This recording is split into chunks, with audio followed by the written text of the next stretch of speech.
Digital Foundry is sponsored by the powerful, upgradable MSI MPG Infinite X2 desktop PC, featuring Intel Core processors and NVIDIA RTX 40 series graphics.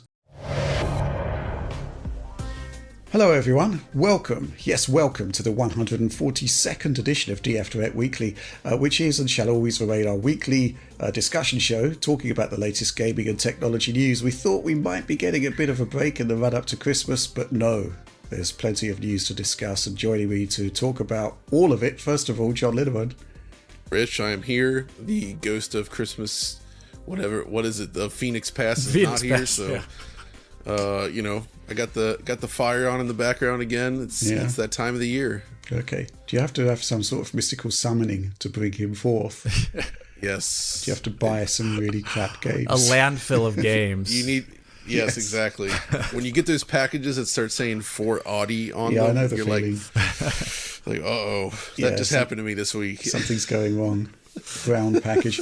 And of course, Alex Battaglia. Yeah, I don't have nearly as spectacular of a fireplace, but I do have that morphing orb thing from Windows Past. The OpenGL screensaver. So yeah, nice. but yeah, I'm here to talk about a variety of things, but I'm still kind of knee deep in Avatar. It just doesn't let me go. Knee deep. Wow. Avatar. Okay, good. Well, let's begin with our first news topic, which doesn't discuss Avatar at all. No. So this one's hot in.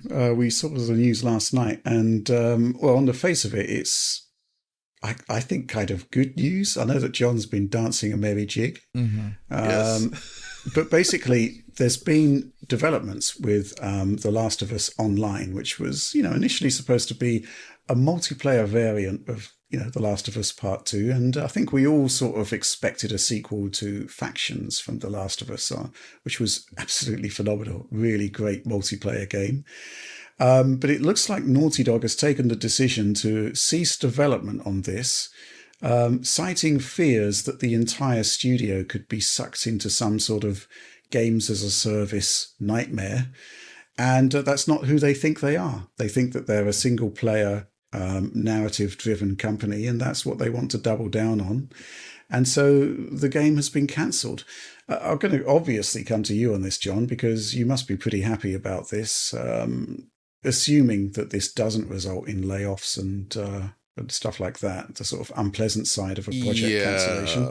But what are your thoughts on this? Because on the face of it, it's basically a rejection of the strategy that was put forward by Jim Ryan, which is that we're going to have a set amount of resources put aside to do games as a service because we really believe in it. And, well, recent evidence suggests that games as a service is not the right direction, certainly not according to that strategy. So I'm curious about your thoughts on this one.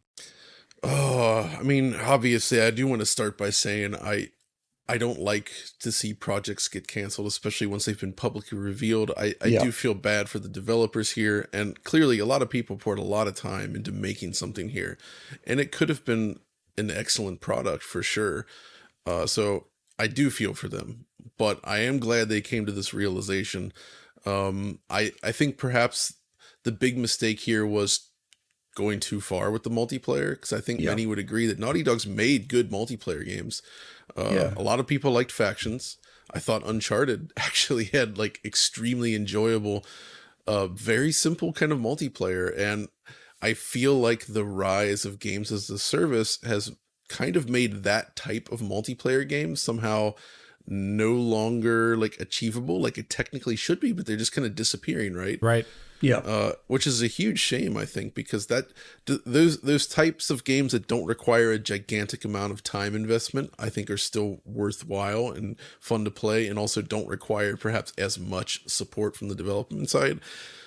I think that what they canceled here, though, The Last of Us Online, was probably born out of similar initiatives that were happening around the industry like 4 years ago, 4 or 5 years ago. I think this is the same thing that Bethesda, before they were part of Xbox, was looking at, and the Bethesda ZeniMax management, which resulted in games like Wolfenstein Youngblood, Redfall and the like. Fallout 76. 76, where they're like, let's take these single player IPs and these developers that are primarily built to make single player games, even though they were very much marketing like the whole company around single player at the time. We're going to have them do these sort of multiplayer live service-y style games. And I just don't think that those studios were exceptionally well built for that. Fallout 76 has turned around, but it was a disaster at first. And I see other people throw out examples like, well, Activision does it. They still had single player, and then they, Call of Duty. And I'm like, do you really want to follow the Call of Duty model when you look at the sheer volume of studios and money required to pull it off? I think it's not good. The only studio I might argue that comes to mind, and somebody else mentioned this, is probably like Respawn, where they've managed to somehow do Apex Legends, which is excellent, while also still continuing to create single player games, which despite the bugs, those games are good and they're very well made. So Respawn has figured it out. But I think with the way Naughty Dog works and like the level that they target for their games, I feel like to support a live service game would have effectively required them to at least like double in size. They would have had to effectively create a second Naughty Dog to really support this at the level I'd imagine they wanted to. And they probably decided that's not the way to go. They don't want to spend that money necessary to fund that team. Maybe the studio's ambitions and just the way it works isn't really compatible with that style of design. Whatever the reason, I think they've probably made the right choice. I just hope that they can find some way to leverage content that's been created so it's not just all thrown away. But yeah, I mean, clearly this became kind of a time and money sink for them too, right? Because Last of Us 2 2020, obviously pandemic hit, which is not good, but also weirdly relevant to The Last of Us. But then we've just had kind of these remasters, but no hint at what their actual next big single player game might be. So by the time we see it, it could have been, I'm just going to guess, like 8 years after The Last of Us Part 2 before it possibly manifests, that's a really long time. Yeah. Right? So I'm happy that they're back in that direction, but man, it's almost become like this black hole for Naughty Dog somehow. Absolutely. Yeah. Any extra thoughts on that, Alex? Yeah, I'm just a little confused industry-wise, what's preventing games from not being games as a service, but just having multiplayer components. Like, well, that's the question. Yeah, like right? The money. Like, they want that money. Like, for example, I can load up. money. I was originally gonna say like, oh, I can just load up like Half-Life and play some team deathmatch. Like, it's not super complex. But to go into a more recent route, I think they unfortunately do seasons here too. But if you look up like Gears of War, like they have like a multiplayer component that is honestly simple enough. Like it's got some levels, you got some TDM, you got some capture the flag, whatever, some very simple scripted game rules.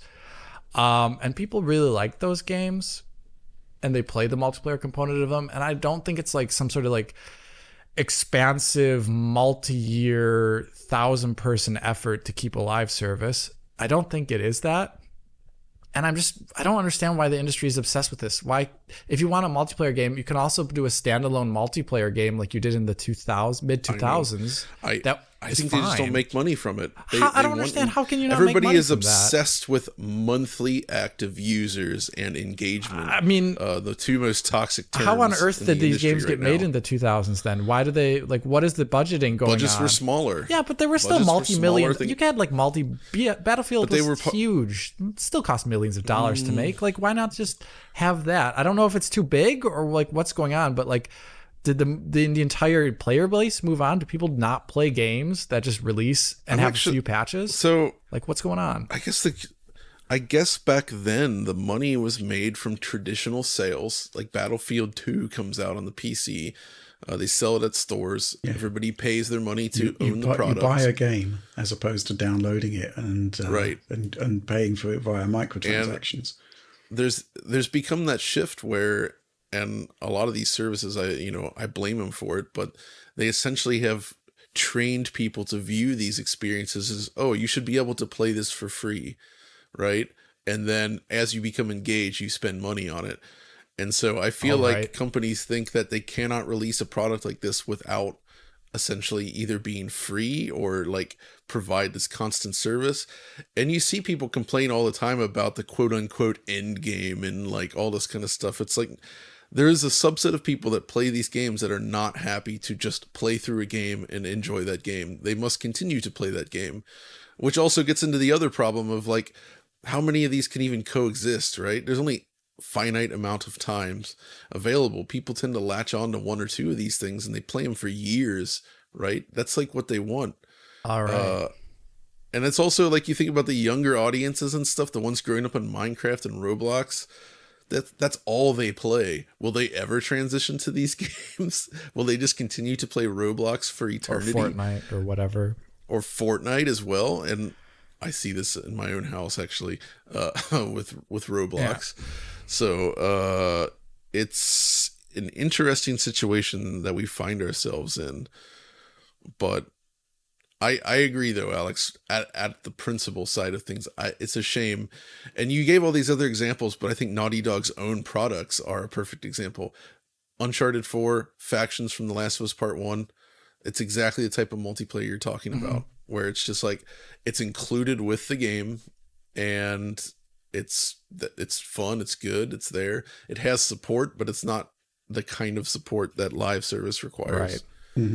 Yeah, it's a big disappointment because there's a lot of Factions fans out there, and it is an exceptional multiplayer experience within its own scope, right? But then looking at the Naughty Dog statement here, they're saying, in ramping up to full production, the massive scope of our ambition became clear.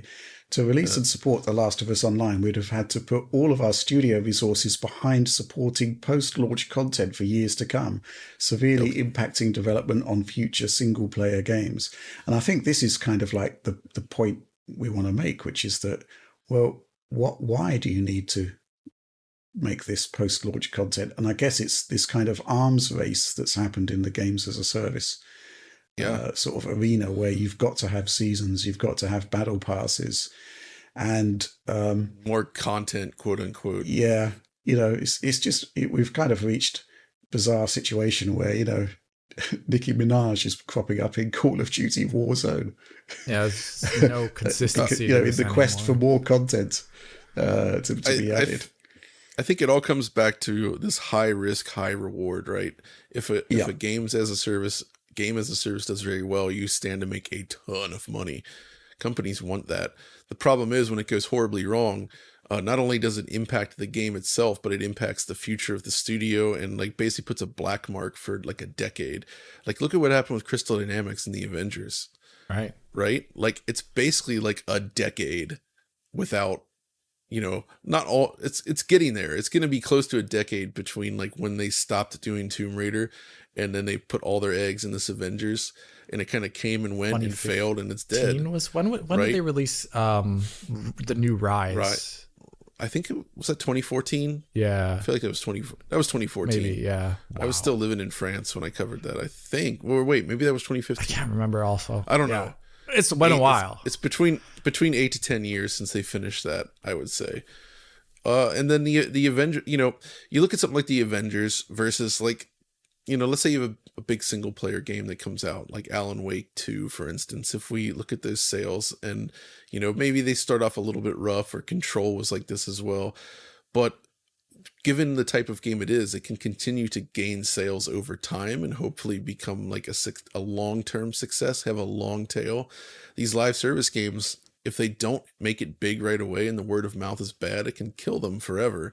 And then long term, the game just disappears. It's dead. It's shut down. You can't play it anymore. And all that work is just lost to time. Awful. And it's like, it just feels like a waste of everyone's time at that point. Mm-hmm. And yes, I know there's value in the experiences you had along the way, whatever. The Freds. It's all about the Freds. I am dismissive of that, but I understand why people find that important as well. But still, I just find that a shame. And it feels like if it works, again, huge success. But if it doesn't, it's like a black hole for the company. I guess my question is this, right? Let's look at the statement again. In ramping up to full production, the massive scope of our ambition became clear. And they're talking about they have to become basically a games as a service studio. How did they just reach that realization now? right? Because I think that's that's PR. okay.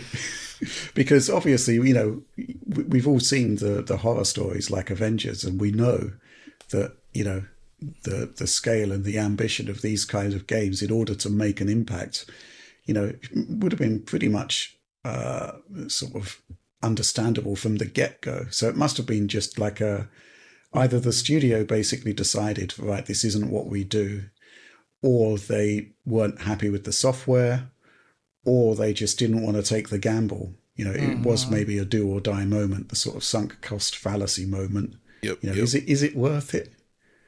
I don't know. It's just really interesting that the time is now that they decided to put an end to it and return to the single player games as a focus. Because I'll tell you what, I mean, this is actually a big moment, because if Naughty Dog, with all of its quality, is saying we can't do this, then that's big, right? Because if they can't, who can? Well, a studio that's willing to staff up specifically to make this type of game. The thing is, though, you were talking about games as a service, as a gamble, and Naughty Dog is the closest you're going to get to a sure bet, right? In terms of quality of the software. So this, I consider that to be quite a 180. I agree. I think they could have done it in the end if they really wanted to, but I suspect again it's this realization that they would have to dedicate so many resources and hire up so much to keep this running. And I suspect the people working on their traditional single player games don't want to do this. And I think we even see this within companies like Bungie that bet the farm on games as a service. It was a huge reward initially. They arguably created this craze with Destiny, right? Yeah. They're not doing so good right now. And I feel like the big mistake Bungie made was not also finding a way to support their more traditional types of games as well. And hearing all the stories coming out of that from different people and just the state of things, it doesn't sound great over there anymore. Well, it raises questions about Marathon, which is their next big games as a service offering, right? Imagine if they had decided to launch that as like a return to form as a single player thing, while also building out Destiny, split the teams, offer something to Bungie fans of both the Destiny service style game, which I liked Destiny for sure, but then also something different. And they're just so focused on this as opposed to, what they've done with Destiny. Like Bungie as it is now is nothing like it used to be. John, what do you think of the Marathon? Makes me sad. Do you think of games as a service? Nope. Me too. So I'm really confused. It's such a man. I know. That's it's like that is not what Marathon is. The original game was a dead boxed game. Okay. I would say. I don't know. I think the thing that's concerning me is basically the death of the multiplayer mode as it used to be. Yeah, because, that is concerning. There were some great, and I count Factions as one of them. There were some great multiplayer games that came out, but maybe the calculus was simply, well, we can put The Last of Us Part 2 out without a multiplayer segment, and, it still makes massive amounts of money. So why make a multiplayer game, a multiplayer mode, which I think is a bit of a shame, right? You could also just, multiplayer mode, that's obviously taken away from resources. That was a big issue at one point in time. That's why you got things like Dead Space 3 multiplayer, etc. It was a big issue. But what's wrong with a smaller scale multiplayer title that is a bit cheaper and also has lower production value? I mean, again, I can imagine like internally, I don't know what the finances look like, but even those types of games, there is a certain level of back-end support needed. People need to be paid to a certain degree. How long can you keep that running? Does it make enough money to actually support that? Right. Like maybe what if they combine some aspects of both and they have that traditional older style multiplayer, but they also sell hats, right? Right. Team Generate Fortress some did revenue. That. That stuff's relatively harmless, I would say, and people do like it. Just put some fun stuff in there, but don't go the full live game like seasons route. That would be interesting. I'm just sort of fascinated by the concept of this post-apocalyptic world where hats are the new currency. Yeah. I love it. And season 3. Yeah. It's like the seasons are basically just seasons. Yeah. Summer, winter. It is interesting, spring. though, how like. Oh, Rich, man, that's actually good. Somebody should put that in a product. It's like. I mean, at least on PC, these things still do exist, though. There are pure multiplayer games that are occupying the upper indie to AA space that do not have seasons. But it's interesting that it seems to not be there on consoles. Also, like remasters of some game, like some of the stuff Night Dive's done, they've put multiplayer in those games, and it freaking rules. Yeah, right. You can just play the old school multiplayer, and it's just what you'd want, and it runs on modern hardware. I love that. Absolutely. That's actually the type of multiplayer. I always say, I'm not a multiplayer guy, but I love that type of multiplayer. And that's what I miss. I just don't like multiplayer that's so focused on progression. Right. That's what really lost me, because it just demands too much time from you. It doesn't allow me to play the way I'd like to play it. And there's enough of that stuff already out there that I feel like people should be satisfied. Why not? Why can't we have both? Well, big games as well. Nicki Minaj in a post-apocalyptic world. It's the future of multiplayer. Get tactical with Nicki Minaj. Get tactical with Nicki Minaj. I think we're slowly but surely reaching the end of this conversation, so perhaps we should move on to the next news topic. Please don't get mad at us for this. Yeah. I made a lot of opinions right now, but I think some people are going to be like, what? They're not going to be happy, but that's just... I really don't like even it is. care, That's my truth. I don't even care. Yeah. You're speaking your truth. Is that right, John? Exactly. Okay. Let's move on to the next topic, please. Other big news this week is that E3 is officially dead. I mean, we've kind of thought it has been for months now, right? Let's just go over the details here. Basically, E3 is started as kind of like a trade event. I went to the first one. I think it was in Atlanta or Los Angeles. Probably Los Angeles, I think it was Los Angeles first, and then it went to Atlanta, and then it came back. 1994, Virtua Fighter Remix. That's what I remember of it. Brutal. Anyway, wow. Across the years, the show got bigger and bigger and more spectacular, louder for sure. And then basically online happened, and people realized that they could actually talk about their games without having to spend millions of dollars on a booth. Then the pandemic happened, and E3 basically stopped. And, there's been various attempts to bring it back since. And, they didn't succeed. It's over. And this week it was officially revealed by the ESA that that's it. They're not even going to try anymore. It's over. It's completely over. So I guess it's all over to Jeff and the Summer Games Fest. John, I mean, it's not great news, is it? But kind of inevitable. Obviously, pandemic didn't help, but I think this was something that was kind of coming for a while, and a lot of it has to do with publishers, I think, realizing, like, wait a minute, why should we share the spotlight with any other large publisher, right? Like, why would Sony, Microsoft, and Nintendo all want to run their big news at the same time during the same week, right? Like, they've realized that they can get their own dedicated news cycles by calculating these events to run at very specific times of the year. They don't need to spend all this money and put up this booth space just for a bunch of people. This isn't the magazine days. My guess is that that's what ultimately led down this path. Now, that doesn't mean the end of shows, obviously. And most shows are still focused either completely on the consumer, or they're like, specifically designed for developers. But E3 kind of occupied this weird space where it was kind of born out of this, almost this retail market that's kind of changed a lot. It was based on, people within the industry writing about stuff as it happened that people would not have an other easy way to see, right? Before internet streaming and all that. But now it just doesn't make as much sense. And the biggest loss, I think, comes for folks like us, where it was a chance to make good contacts and meet with people that you maybe only spoke with online, and opportunities that would arise from that. And that kind of goes away, because it was just like everybody consolidating in that one space for like a week. and that was it was really special, really great. I think the origins of the show are basically for retailers to basically see the games that they were going to be buying in for Christmas. Yep, that's right. Which again, now is a case where they don't go hands-on. I guess there probably are still behind-the-scenes meetings where the publishers go to, the likes of GameStop or whatever and show the games, but it's not quite the same. But it did get out of hand, I think, E3 as an event. Oh, yeah. And, I kind of was eventually realised that it's probably better if I don't go because I see more games because there's just too much content. Mm-hmm. Right? Yeah, that's why, when we would do it, like, it was only made sense to send like one of us because, there was good opportunities there, things to get that were great.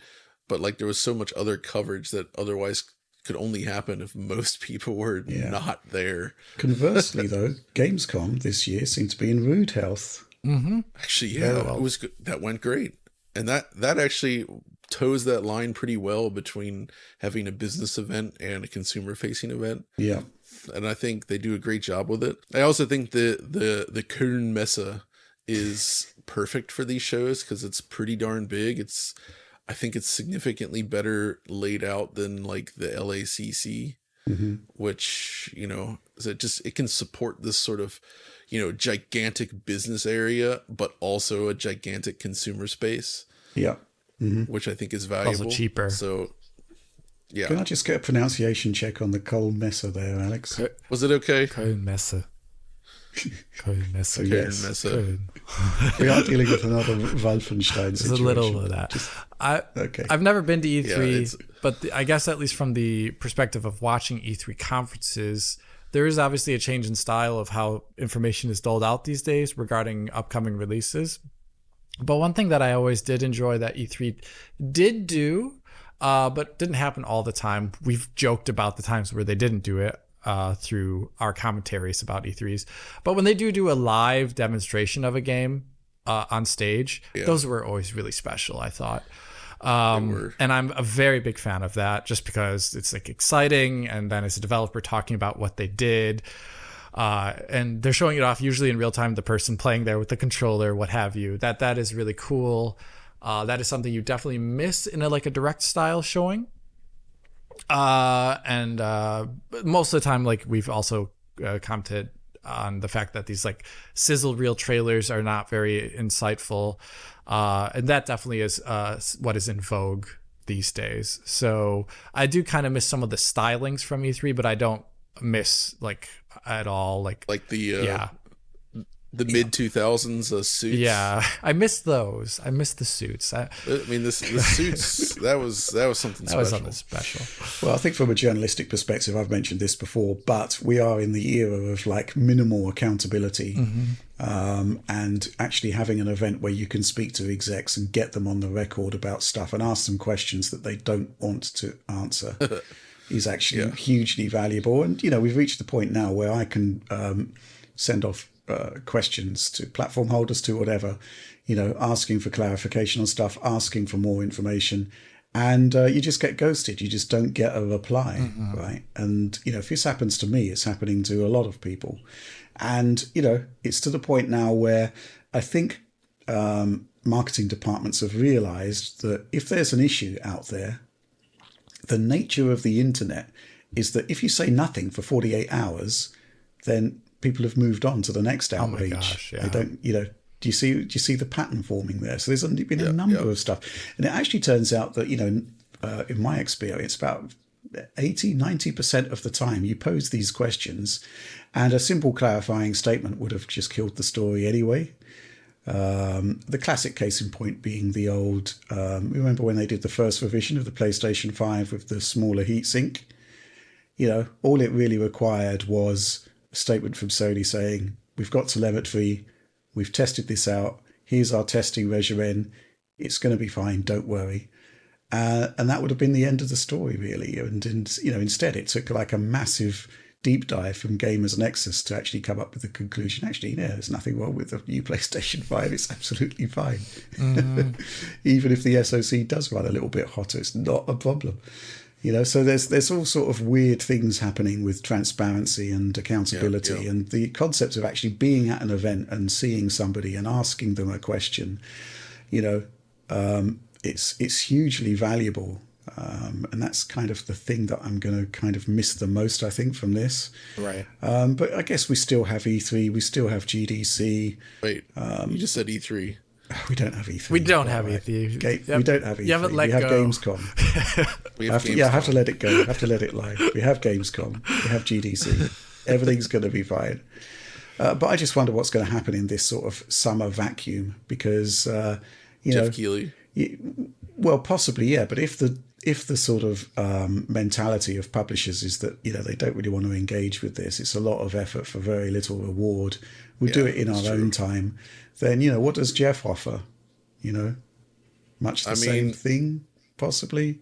Yeah, announcements and stuff. I suppose.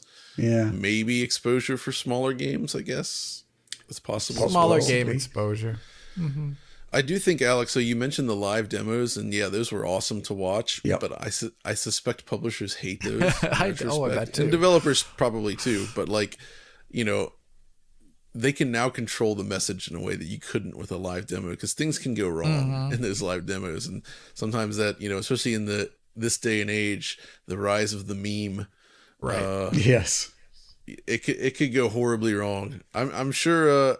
I'd love to ask Kaz Hirai how he feels about the whole Ridge Racer thing. I hope he loves for it. Instance. It's awesome. I hope he loves it now because it is pretty awesome. But it's kind of mellowed over age into a kind of nice and comfortable meme that we can look back and smile on. At the time, it's traumatic. They're in dire straits with PlayStation 3. That was not a good conference for them. So, really quick question for all of you. Since you've been, do you have any favorite E3 moments? Even ones that you weren't at? Do you have just any favorite E3 moments? Well, there's that Konami conference that John and Audie did the video on. Mm-hmm. I was there. I was sat next to Ollie Welsh, and he was trying to actually write news stories during this conference where all madness was breaking loose in front of us. That was kind of weird. There was also, I think, the reveal of the Xbox 360 Slim was pretty good at that conference, where at the end they said everybody in the room is getting a 360 Slim, and it did actually happen. I don't know. Any thoughts on your side, John? I mean, I guess the classic one, which was mostly an online event, was the whole PlayStation 3 reveal, and then there was the one a couple of years later, where they revealed some really killer games. Right. Yeah, that was good. I mean, for me, there's both the some of the things we got up to in the evening after E3 2019 are legendary, and I hope to share some stories someday because it was wild. But stuff that actually happened during the show. I remember the first time, or one of the first times I went to one of the Microsoft press conferences, and just they had a special station just for capturing in 4K. I was the only person with the hardware capable of doing it at the show, apparently, and the only one who did it. And they let me in 2 hours early before everyone else. So I was just hanging out, talking to Xbox people, with the at the capture station, just waiting for the show. And it was a fun and exciting thing, and just kind of a weird situation to be in, but it was fun. Or I think it was the second last Sony show, maybe, where they did the God of War reveal. Right. Maybe it was 2017. Basically, they had a whole orchestra there, playing music from the game and everything. And the way they did that was it was amazing to be there in person. Or speaking along, Microsoft did that too with Forza Horizon 5 when they revealed that. It was they actually had the different seasons represented in the room. So when they were showing each of the 4 seasons on the screen, and when they actually showed fall, they drop a bunch of leaves from the ceiling and play with the lighting in the room, stuff like that, right? 4, right? Forza Horizon 4. Yeah, 4. That's what Forza Horizon 4. Yeah. Did I say 5? Yeah. Oh well, it's 4. That was super cool, and just a fun little detail that you wouldn't get necessarily otherwise. Or when they announced Halo Infinite at the time, the way that first trailer and the excitement that it brought, it was awesome just to be in that area. Or when I got to talk with Miyazaki-san from Sega, when we saw the Mega Drive Minis, Genesis Mini there, because he was like there with a translator, just looking grumpy in the back of the room. I think he was jet lagged, tired, and then Audie and I, we were able to speak to him directly in Japanese instead, and started talking about Vic Tokai games on this thing, and somehow that just like lit him up. And he got really excited, and we ended up just talking about Mega Drive stuff. He's been there a long time as well, cool. so that was fun to just pick his brain and get into some of this stuff and see that, oh yeah, he's passionate about this stuff still. He was just jet-lagged and probably tired of doing press interviews. Yeah. So, which I understand because it's tiring, but there was a lot of great stuff there. We had a good time. Yeah, there've been so many classic E3 trailers as well. I guess the number one for me is still Metal Gear Solid 2. Nothing will touch that for me. Well, the only one that comes close, I would say, is the Half-Life 2. I was about to say. Reveal showcase. That's close, and in a similar ballpark where it's just like, and I love watching it now because Gabe looks so just like, he's just like, hey, I'm Gabe. We work on this game. Here it is. Got some cool stuff in it. It's so relaxed. It's very funny. It's so relaxed. I love it. It's great. I think another great E3 demo, which I'm not sure anybody ever saw, was the one that Criterion did for Black, where it was just total destruction on PlayStation 2 to a degree that we'd never seen before, and it was an incredible demo. And that was definitely one that I will remember for a long time. I think Miyamoto actually popped in to see it. Not sure what he would have made of it, but yeah, that was a great demo. Any final thoughts on E3 before we wrap it up? As the E3 has been wrapped up, it seems. It's wrapped up. Okay, let's move on. Fair enough. Let's move on. Next news story of the week. I'm going to leave this one to John to explain, but basically, Link's Awakening has returned to PC. Can we get an idea of the legality of this?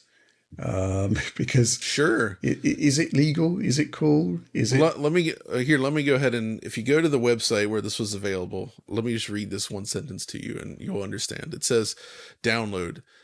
This game's files have been suspended for copyright or trademark claim. View the notice." Right.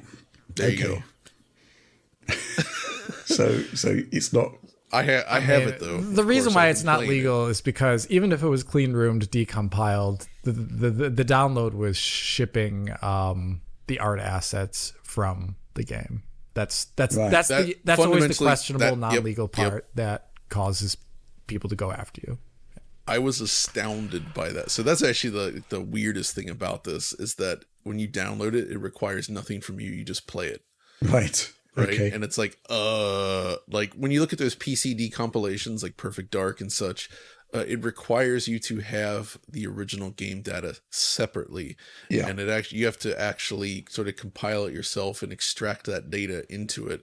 With the way they've done that, I think it's pretty much like they can't really take that down because there's no original stuff anymore in there, really. So, but this is just like, here's the game with all this like copyrighted stuff in there. So yeah, Nintendo's going to kill that real quick, and they did. But what it is essentially, it's like a PC. I think it might even be from the ground up. Using the original assets, I'm not sure because the logic and the way it behaves is a little different. But it's a PC version of Link's Awakening, the Game Boy game DX. With some really unique quality of life changes, if you want to call them that. Because in the original version, it's a screen-by-screen game. Each screen is the number of pixels of the Game Boy screen. And when you hit the edge, it scrolls to the next scene. That's how the original Legend of Zelda works as well, by the way. For Super NES, they actually changed that, where it would scroll within each area, but then it would do the screen transition thing transition between major areas.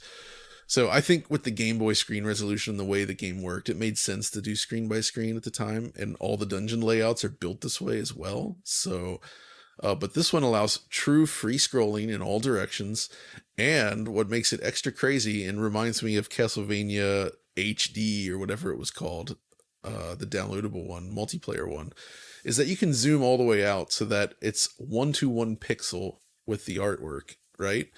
And the entire game world is active which just looks super cool. Playing on like a large 4K display at 1:1 pixel, and you're just like, the whole world is visible, like right there on your screen, in crystal clear, visuals, and just everything's working, everything's active, enemies, animations, everything. The whole world is moving at once.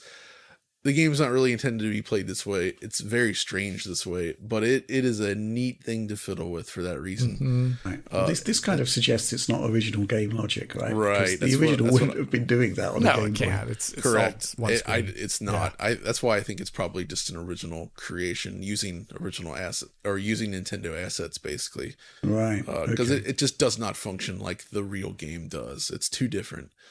But you can zoom in and out. It's got 10 levels of zoom. Nice. It's all widescreen, of course. Just playing with the auto camera with widescreen is actually really nice on its own, and that's like a super great playable way to experience it. Because, zooming out is just kind of a party trick, but it's a neat one. Mm-hmm. It's also weird when you go into the dungeons because you just see the whole dungeon. Yeah. Right? And the dungeons are much smaller than the overall game world, so it's just this little centered thing on your screen. With the game running, but it's cool. I love this game, and I love being able to revisit stuff like this through a new lens. It kind of reminds me of Total Annihilation on the PC in a sense, if you remember that strategy game, because you could actually set whatever you set the resolution to on your screen, it would just basically zoom like this. They didn't scale the assets, right? It would just basically zoom out. So if you play Total Annihilation on a 4K screen, you just see everything. So that's basically what you're doing here. Okay. I'm just curious about this because I'm just wondering if it could come back at any point, whether they could actually strip out the Nintendo assets. I mean, if it's Game Boy stuff, but this is a full color game, so. Oh, it's this had a Game Boy Color version, DX. Right. Okay, so it is the color. It's the color art, which arguably in some ways I think looks worse because like the original black and white or green and whatever Game Boy version, you only have like say 4 colors per sprite, for instance. I believe it's something like that, right? So they would actually use those different shades of green for shading. So everything was not color, but everything had this like really smooth, nice shading to it. When they went to color, they just kind of use these garish tones instead. So it no longer looks like shading. It's just like discrete colors. So it makes the game look less visually subtle, if you will. Like the art looks more garish, I guess I would say. Interesting compared to the black and white version. Okay. So the color is cool, but I actually prefer the graphics of the original green and white version, I guess. Okay, well, I'm going to be curious to see if they can actually just strip out the artwork from the game and reship it. Yeah, that would be interesting. Actually, it would also theoretically that should be possible. Why not? I would imagine. I'm just curious if you looked at the file structure to see whether there's actually there's the copyrighted bit, the dump, like the art dump in it. Yeah, like I wonder how they dumped the art and integrated into this, and is there a way to do that live, right? Like if you provide a ROM, can you extract the data and get it to the right file formats? Probably. And everything? I mean, I'm sure there's a way to do it. I'd be curious to know more on that. Okay. Or they could use this as a base and build a new game in this engine, which would also be fun. Yeah, that'd be a lot of work, but that would be freaking cool. Okay, well, I guess we just need to keep our eyes open, see what's going to happen with that, or whether it is just a flight of fancy that's now a thing of the past. But well, nothing's ever truly gone on not the the internet. No one's ever truly gone. Nintendo killed that remake of Samus Returns, if you recall, and that's very easily accessible. Right. Even got a native PS Vita port, by the way. So if you want to play AM2R, I guess that's what it is, you could play it on the Vita. Okay, good stuff. Let's move on to the next news topic. Okay, so SIGGRAPH Asia is happening imminently. I think it might even be happening now. And obviously this is a show where developers from the world over come together to share their latest technological techniques and research. Basically, it's a bit of a show and tell thing. Alex, you've seen an interesting thing from Intel. We haven't actually seen the presentation yet. But this looks really interesting, right? So basically, it's a presentation by, let me say this right, Oh wait, Anton. He was hired by a number of years ago. Originally, like Crytek Origins, and then moved on to Nvidia, and then I believe now at Intel for a number of years. Anton Kapenyan. Okay. Yeah, I might have said that incorrectly, and I'm sorry, Anton. But basically, this is a presentation. Anton worked on XeSS originally, and was like one of the people that was really big name there working on XeSS. And this is a presentation covering, and I quote, extra SS, which is an amalgamation of XeSS plus extrapolated frame. And with DLSS and FSR2, now 3, the way they've moved into the frame generation territory is by interpolating frames. So you hold a frame, and then you've got the subsequent one, and you're generating the frame in the middle. And here, whatever they're calling now extra SS, and I think they are trying to do something different here, which is why it's interesting, is they're going to be extrapolating future aspects of a frame, of a future frame. So it wouldn't be holding a frame in the traditional way it's done with interpolation. John talked about this in regards to, was it Oculus? They use an extrapolation technique to do the things for their headsets, right, John? Was it you telling me that? I think so. I believe so. Maybe I'm surely it wouldn't work if it's holding a frame on VR. The latency would be. No, you're right. But yes, the Quest headsets do have. I forget. Maybe it's called Future Warp or something. I don't know. Space Warp. Space Warp. Asynchronous Space Warp is what they've been doing. Yes. I'm presuming this is going to hold a similarity to it. The thing is, we don't actually have any good info here on exactly what it is, other than that we know it's a combination of their spatial temporal upscaling technique and an extrapolation technique to generate a new frame. And the little preview image they have there shows like the frame 1 and then the subsequent 3 frames which are using extrapolation, subsequent 2 frames which are extrapolation, or at least 1 frame extrapolated and then the subsequent frame. So it is pretty interesting to see, and I like this a lot because it's actually a different area of research completely. Like, I think frame interpolation is an interesting future, but having someone going in a different direction and maybe which produces subjectively different results, which are still good, is just a diversity in the market for GPU manufacturers that we really need. And it's not just everyone just towing the line. Like, yeah, NVIDIA came out with DLSS 3 frame gen, and we kind of saw AMD towing the line. And here Intel who's a new player in the market, is saying like, okay, we're going to bring out frame gen, but it's also going to work on like a different level. And this is really exciting. Intel hasn't even announced anything about this yet. This is just like a SIGGRAPH talk where they're going to announce it and show it off and talk about how it works.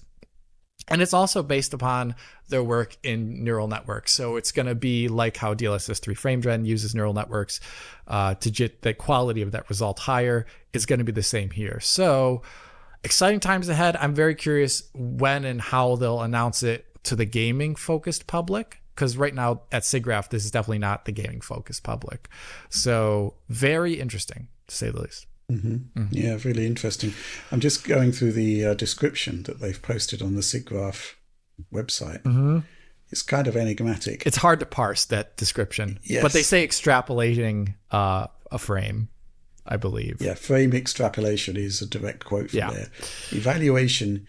Computational costs are significantly reduced compared to traditional rendering methods, enabling higher frame rates and alias-free high-resolution results. Okay, fair enough. Evaluation using Unreal Engine demonstrates the benefits of our framework over conventional individual spatial or temporal supersampling methods, delivering improved rendering speed and visual quality. With its ability to generate temporally stable, high-quality results, our framework creates new possibilities for real-time rendering applications, advancing the boundaries of performance and photorealistic rendering in various domains, which you could apply just to standard frame gen upscaling, right? So yes, that too. It's just a sort of almost like placeholder text. Yeah, they don't want to give out too much, I think, right there. That's the thing. Yeah. Mm-hmm. Well, I'm looking at this. The time of the presentation is, it looks like it's actually happened. Friday the 15th of December, 9:40 a.m. Asian time. Sydney. Yeah. Yeah, Sydney. They're sort of like 10, 12 hours ahead. So interesting. Someone knows. I guess about maybe this. Yeah. maybe we'll be able to talk about it next week. Yeah, I hope so. And the interesting thing is we've been talking with Tom Peterson for a while now at Intel. Yeah, And that's interesting, right? Because we talked with him. We've got him on the record talking about frame generation, and then literally 1 or 2 months later, DLSS 3 dropped. Yeah, that was funny. But I think it's important to realize that this isn't like an NVIDIA thing that people, that they've led with, that everybody's copying. It's a direction of travel that every major player in the graphics business has been looking into for quite some time. Mm-hmm. Yep. That's the way it is. Yeah. And like Tap talked about it back then, I was assuming it would be interpolation, but since it is based on extrapolation, it's going to be really maybe the other companies will then respond to it with either differences to DLSS or changes to DLSS or alternative DLSS versions. We'll see. This is exciting. Mm-hmm. Absolutely. So yeah, we'll definitely report back on that. And I think with that, we should move on to the next topic. So yeah, this is going to be a really swift discussion, in theory. Alex, you recently looked at Teardown on the consoles, which is a bit of a departure from you because you typically cover PC on the channel, but this was a PC-driven project. And the ports it turns out they're from Saber Interactive, are actually really, really impressive. I had to go on Series X last night. And it's Series X primarily that we're going to be tackling in this, because in your review, you basically highlighted that, well, as usual, there wasn't really that much difference between PlayStation 5 and Xbox Series X. Right. Except for some strange reason, Saber Interactive shipped with double buffer VSync on Xbox and triple buffer on PS5, which for the 120 hertz mode in particular had profound implications on performance, right? Yeah, it would basically be like 60 to 120, which I think is very jarring, just like 60 to 30 is jarring. But it made that 120 hertz mode pretty useless, even more so than the 60 hertz mode, because you weren't getting any of that added smoothness benefit that you get from a triple buffered VSync implementation. And it's such a strange oversight because I think it's not even just like the numbers that if you were looking at an FPS readout, I think the impact to smoothness is so jarring in a visual way that I'm genuinely shocked that it shipped. Right. It's like one of those core differences in a game that you would expect from like early 2000s and not today. That's for sure. Maybe they were just nostalgic for the PS3 60 era, right? Yeah. They love that PS3 jank. Yeah, they took a look at Metal Gear Solid 4 and thought that's the way. I was just thinking how PS3 games typically had triple buffering enabled and 360 games did not for some reason, if you recall. And also, yeah. It's called triple buffering, so you got to be there on the PS. You got to be triple on the triple. Okay, but the point of this whole news topic, to get around to it, is that it has actually now been fixed. And also, Alex, your other complaint, which was that there was no option to invert the y-axis on the controller, they fixed that as well. So, it's interesting that there is actual feedback going back to developers in our critiques and actually being fixed, which is excellent news, I think. I think so too. I did. This is one of the things where I alerted the original developers at Tuxedo Labs about it surreptitiously over Twitter DMs. That I didn't actually have a good official content. Covertly. Yeah, I was just like, triple buffering. What's that? But yeah, I sent them that, and I think they even overtly call it out in the patch notes, which is pretty cool. Yeah. Mm-hmm. And I played the game last night. I mean, first time playing it, but it is so different and distinct and unique in the marketplace at the moment. And also, it won't take you 10 hours to download. It's a very, very small game, but it's highly recommendable. And this is basically the icing of the cake. In fairness, Alex, in your original review, you did point out that if you have a VRR display, it just bypasses the which is very buffering, double buffering issue altogether, and it just works. And it is the preferable way to play even still. But it is nice to actually see that our feedback was taken on board, and a great game, I think, is now even better and well worth checking out on all consoles, I think. Definitely. But with that, let's move on to our next news topic. Right then, so not so much a news topic, but this week, after weeks/months of development time, John actually drops his Gran Turismo 7 versus Forza Motorsport comparison video.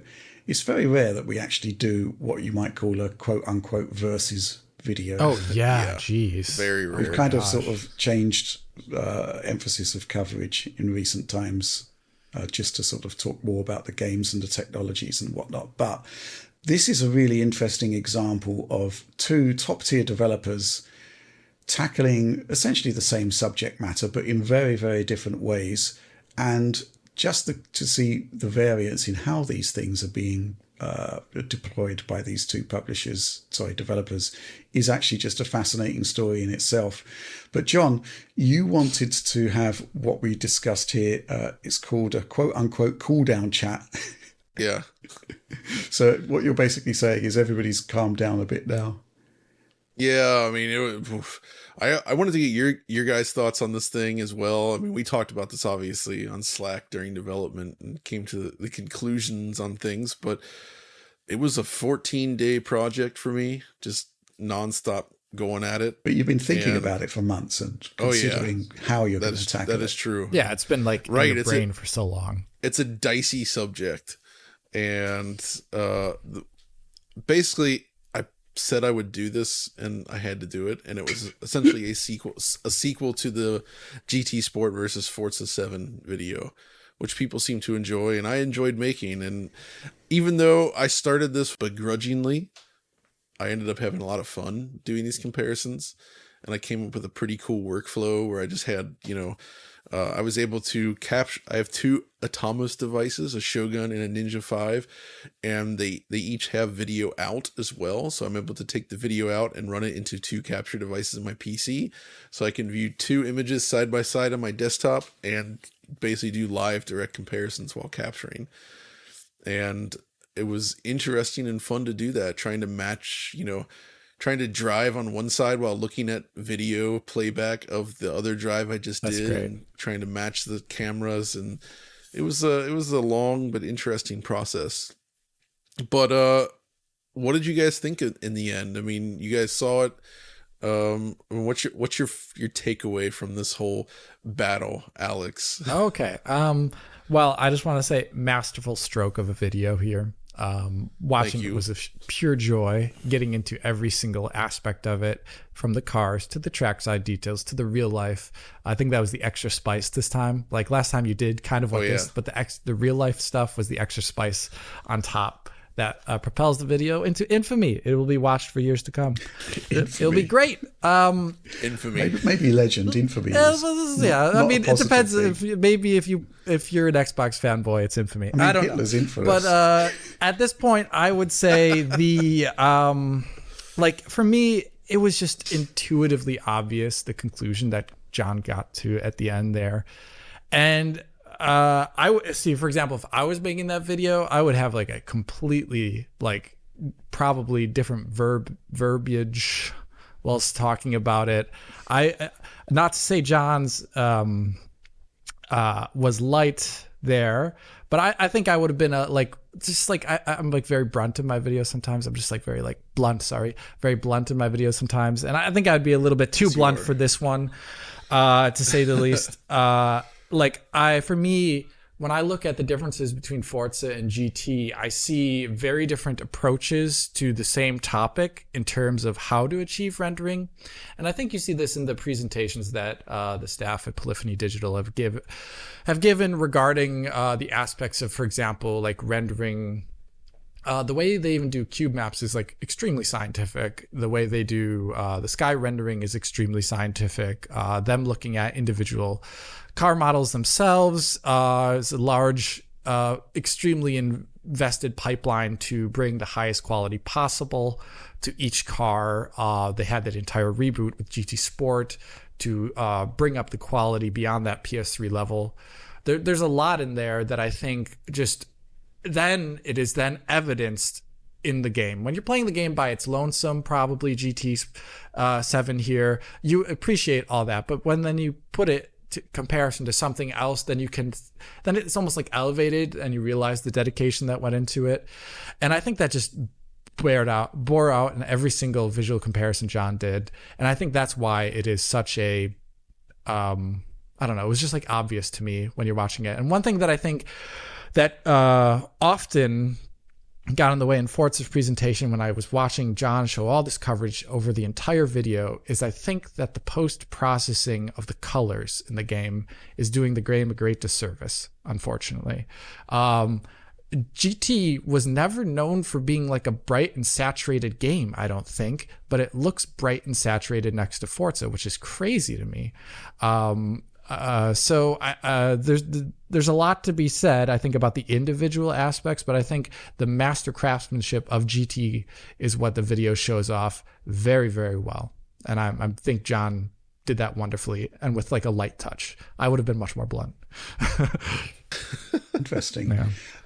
I think it's a really interesting exercise in seeing, how two really good studios tackle very similar subject matter, as I said. But there were some interesting things that sort of cropped up, and adding the real world comparisons was a bit of a masterstroke because it put some things into perspective which without it, you would have lacked specific context. And I think the one that stands out to me is that Turn 10 are clearly really, really happy with their tree and foliage technology, right? It's good, And they really sort of deploy it so you get maximum impact from that. But the real world comparisons are suggesting that, it's kind of inaccurate. Right. And John, didn't you get some feedback from an actual driver about this? So, yeah, I got a message actually from someone that said like, oh yeah, I do this kind of driving. And they said like one of the things with these tracks is that things like landmarks, tree positions, all this types of stuff, drivers use that as like markers, landmarking, basically to determine like, all right, this is when I'm going to start braking. This is when I need to do this, right? Because when you're going, I propose, I've never done actual racing. When you're going at that speed and that level, your brain needs things to latch onto quickly to sort of trigger that muscle memory. And it sounds like, based on what they said, that, and I didn't even consider that aspect of it when doing the video, but like that's an important part of actually racing. It's like having that the landscape, the landmarks and everything there properly represented. And that's something I didn't even realize GT did that to that degree until I made those comparisons. And that was only possible. Well, there's two things. I didn't realize that Google Earth actually had racetrack data for some of these circuits, which is freaking cool. That's really awesome.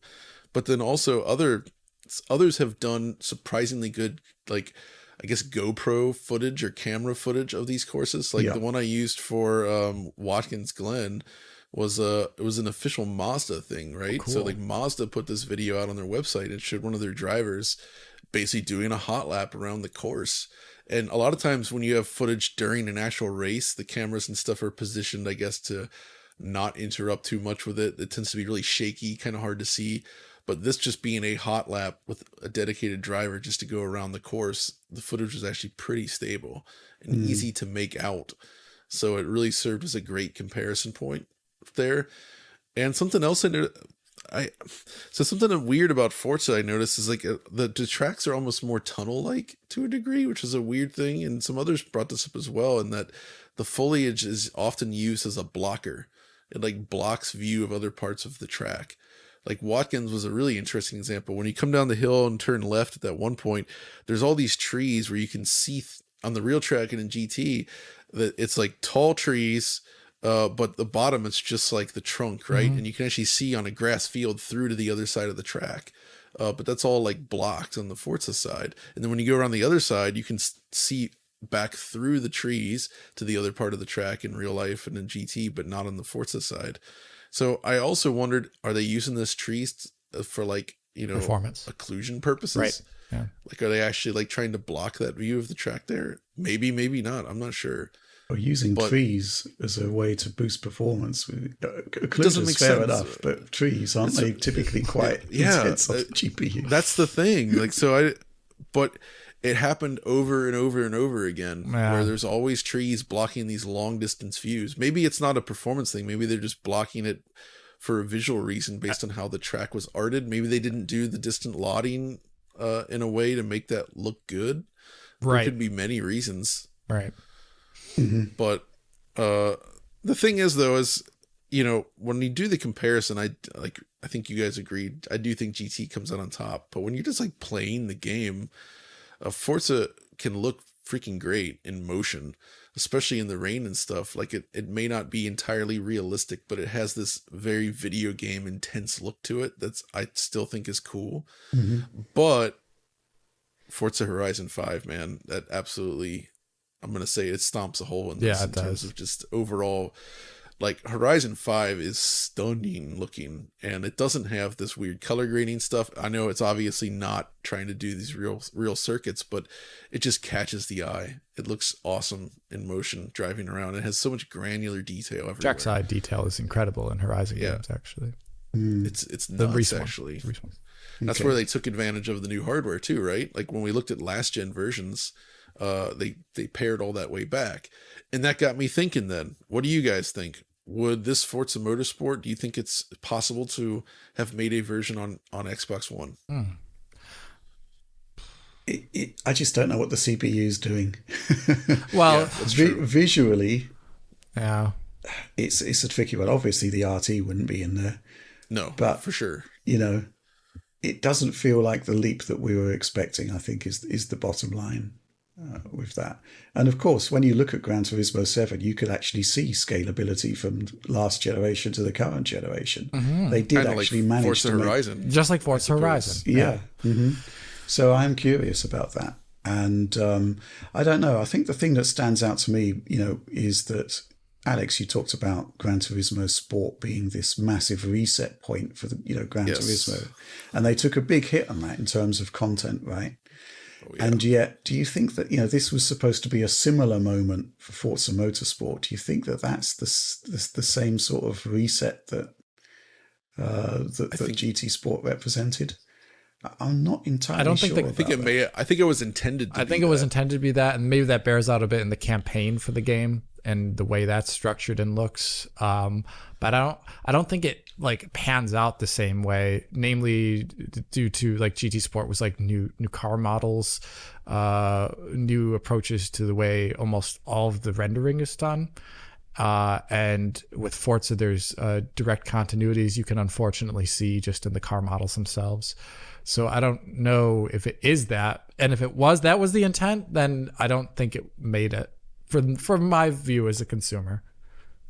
I really wonder if there was development troubles during this, because that's the thing that's the mystery about it, is that it was 6-year development cycle, right? And Turn 10 was known for turning around Forza games very quickly in the past, arguably too quickly, right? This is the first time they've had a significant amount of time to make a new one. So I'm a little surprised by the direction they went, because after this project, I actually tossed Forza Motorsport 4 back into my 360, upscaled via the RetroTink, no less. And yeah, you know, the visuals have some aspects that are very of that era, but it's still a handsome game. And like the presentation and around it, that's what immediately struck me as what's missing. Forza Motorsport 4 has the kind of vibe, passion you see in the Horizon games, but more serious. Like when you start a new game, you're treated to an awesome introduction with Jeremy Clarkson in there, no less, like narrating the whole thing. It feels like they're like really setting up something cool, and the way they bring you into the game. And it's just like the whole map system, the way the campaign works, you know, the way they roll all this content out. It just has a style and like feel to it. And there's so much there. It feels like it's like a car porn game, if you will. Yeah, I get what you mean. And the new Motorsport feels kind of lifeless in comparison to that. Like, and I feel like it maybe started with the Forza Motorsport 5 on Xbox One, which looks really good still. But, you know, that felt like a reset point, and that was okay. But then there's something happened after Horizon released where it feels like they lost the fun part of Motorsport. where that was always kind of it Motorsport 3 and 4 especially, they just feel like a totally different type of experience compared to where they're at now. And I'd love to know more like why that shifted so drastically. Do you think that's deliberate? Because maybe there was certainly possibly a shift towards the more sim-based audience. I suspect yes, that's probably the case. And maybe the introduction of Horizon, they felt they needed to go more serious. But neither of these games can compete with the actual hardcore sims, right? These are not iRacing. Right. Right? And I don't think they ever could be. Like, you can't turn a big first-party studio game that needs to be popular on consoles into iRacing, because iRacing is not a game most people could enjoy, I would argue. Right? It is not meant for the global audience of people that might like racing games. It is a very specific thing. So it's tough to compete with that. So it just makes me wonder, like, where's the soul of it? What's the soul of the franchise at that point? I'm also, I think a big part of this too is it's like, I don't know, it's like this feeling you get after Forza launch where the way it was demoed versus what you got in the end is also like, just like, you don't know, like, you just really wonder what happened there. And there's still so many questions in the air about, like, for me, who covered the PC version, like, okay, well, will the game be better at multi-threaded support? Will it clean up frame times when you're going around the track? Will it actually support graphical upgrades above the console version that make it closer looking to the original trailer, which the game doesn't look like? No, it does not. Yeah, like it's not even just ray tracing. It's also like trackside details way lower than the initial trailer. So it's just like so many open air question marks, and there hasn't been any. I would say there hasn't been any public kind of acknowledgement about that, other than in the patch notes or the open issue section of their websites.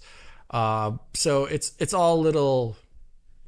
There wasn't, like, for example, like the equivalent of like a CDPR level, like yellow paragraph that was produced. It's more like it just came out and people are just kind of dealing with it. Just the consumers. Yeah. It's very weird. And the thing is, though, is looking back after I finished my video, I was looking more around the community, and I feel like the real serious Forza fans are largely disappointed and a lot more vocal than I've ever been. About this. Like, they deserve more, I think, from it. Like, they've waited a long time, and there's a dedicated base and people that love these games. And Forza, I mean, the core gameplay is still very good in this game, and it does look good. It's not what it could have been for this huge kind of reboot. And I think most people tend to agree, from what I've seen, which is interesting. Yeah. Well, let's take this supporter question from Crom. Conan the Barbarian. I was about to say. With his prayer to Crom, if not to hell with you. Here's the question. Hey, John and T, I just saw your GT7 versus Forza Motorsport video, and I see you gave the win to GT7. I don't fully agree, but respect your opinion. However, don't you think people will abuse your video to push a very negative narrative by marking one as the clear winner? I feel kind of bad for the development team, as I enjoy FM very much and see many developers having slaved away to make something special. And now you see narratives pop up that the game is bad, the dev team is incompetent, etc. There's always room for criticism, but right now I feel the atmosphere is so toxic that I get hammered for even mentioning that I like Forza Motorsport. I had a similar thing with Halo Infinite, which is one of my favourite titles. To rephrase, do you also feel this toxicity, and do you still feel it was a good decision to claim a winner like this? I honestly just feel bad for the devs, to be honest. I saw a Starfield dev on Twitter almost desperately fight against the negativity the other day. Excuse me. It's just sad that an industry all about fun and entertainment is like this. Thoughts? I 100% agree. That was why I kind of didn't want to make this in the first place, but well, you did want to make it in the first place, but then you saw the reactions. Then you saw the reactions online. Yeah, after I saw the reactions, I was like, oh, I don't want to do this anymore. And you guys were like, just, you can do this. You gotta do it, kind of thing, kind of pushed me along. And this is one of the things I hate the most about the content we produce, is when it's used in this way. This is meant to be a fun and interesting comparison, and it's not black and white. And this is a problem, I think, with a lot of discourse today. Like, picking a winner doesn't mean the other one is bad, right? No, I think that's really absolutely, important. And I think that was something you stressed throughout the video. I stressed throughout the video. I mean, it's still an awesome looking game, and it has a lot of qualities as well. We were just complaining about aspects of it that are disappointing, but that doesn't mean what's there isn't great as well. This is I liken this back to, if you went back to, say, like the early 90s, and somebody says, well, Super Mario World is the much better game than Sonic the Hedgehog 2. That's a fair argument, but saying that doesn't mean that Sonic was not good, right? Like, if you have to pick one or the other as the better one, it's not automatically saying the other one is bad. And that's what people need to understand. But I really don't like when people take our videos and turn them into ammunition like this. And that's why I try to be very careful with the wording to prevent that. But obviously you can't do everything on that front. Mm-hmm. I do think, obviously, that's why I don't like to do this type of comparison very often, and I don't. You do think about the developers working on it, but I think in this case, I tried to stay very respectful throughout the video, and I just think it's an interesting topic because, unlike most games, this actually has like a ground truth. Like, they're trying to do something that's based in reality, and it's interesting to see what they prioritized over one another. Right. Mm-hmm. Right. Absolutely. So that's fun. It's a different kind of comparison. It's just, it's neat to see. And I hope that at least the developers have enjoyed seeing this. I'm sure they've done plenty of their own comparisons internally anyway. Mm-hmm. Maybe, actually, I'm not sure, but, it's interesting stuff. And I hope that people consider not using it that way. But I knew they would, and that sucks. Well, I think there was actually more of a toxic discourse while you're in development of the video. Actually, let me say that. I actually did end up looking through the comments, and I've kept up with the people writing, and by and large, they're extremely positive and way more so than I expected. There was folks that I was talking back and forth with while working on this that are huge Forza fans, and they prefer it. They were very respectful in the end, and they actually came and specifically told me that they really appreciated the video. They were really happy with the results, even though their quote unquote game didn't win. It didn't matter. They recognize what went into it, and they can appreciate how the results were arrived at. And that's cool. And I actually didn't expect that. So it ended up being a lot less quote unquote toxic than expected in that end. Mm-hmm. And I'm actually pretty happy about that. And I hope that means then that I did a pretty good job of being very even keel with this whole thing, which was the goal from the beginning. Well, interesting question here, which is that, when we were thinking back in the day when you did GT7 versus, was it Grand Theft? Was it GT Sport versus Forza Motorsport? Yeah, 7? my brain's just melting at the moment. It's okay. Yeah. I understand. GT Sport versus Forza Motorsport 7. We were always looking ahead to the next generation sequel, if you like. But is there going to be a sequel to this? I mean, I can fully expect that there will be a Gran Turismo 8 at some point. Right. But Forza Motorsport, they seem to be this was one of the key points about the whole transition period for it, is that it looks as though this is going to be a game that evolves. Yep. There may not be a Forza Motorsport 2 as such. It may just, I wonder, continue to evolve. Maybe there could be like a version 2.0 at some point, which would actually replace the game that you're seeing today. Right. So I'm kind of curious whether we're actually going to see any kind of quote unquote proper sequel to Forza based on the way they're positioning it. Talking to them, it does sound like a huge amount of time and effort that was poured into development was poured into specifically like retooling all of their tools and processes to create a platform, a game that can be more easily updated and maintained over a long period of time. And I think that's probably where a lot of the stuff went, is just re-architecting everything. And that's probably also where they got the whole, I'm sure they regret it now, the build from the ground up line, you know, Right. because we know that's not 100% true. Like many things were built from the ground up, but then you see stuff like obviously some of the car model stuff. The one that I missed that people pointed out, which turned out to be hilarious, is the sign on Spa, which has a typo in it. And then Colt Eastwood actually pointed out to me, he was like, oh dude, look, it's like Forza 7 had the same exact sign with the same typo. So unless it looks exactly the same texture. So maybe it's an inside joke, but that suggests then that they did actually they pulled many assets from the old game, and that's fine to a degree. But for some of these inaccuracies, I think that's not necessarily a great fine. Right? It's not a good look. Regarding the final words? Oh yeah, regarding the toxicity comment, obviously you don't want anyone to be toxic, but I think John's style of the video doesn't even lend to that kind of like, it's not even good ammunition for that. Good ammunition to be toxic is like reviews. John was not doing a review video. Right. John was just pointing out like differences and similarities between a game and perhaps real life. A review, though, is a different video altogether, and John didn't even do a review.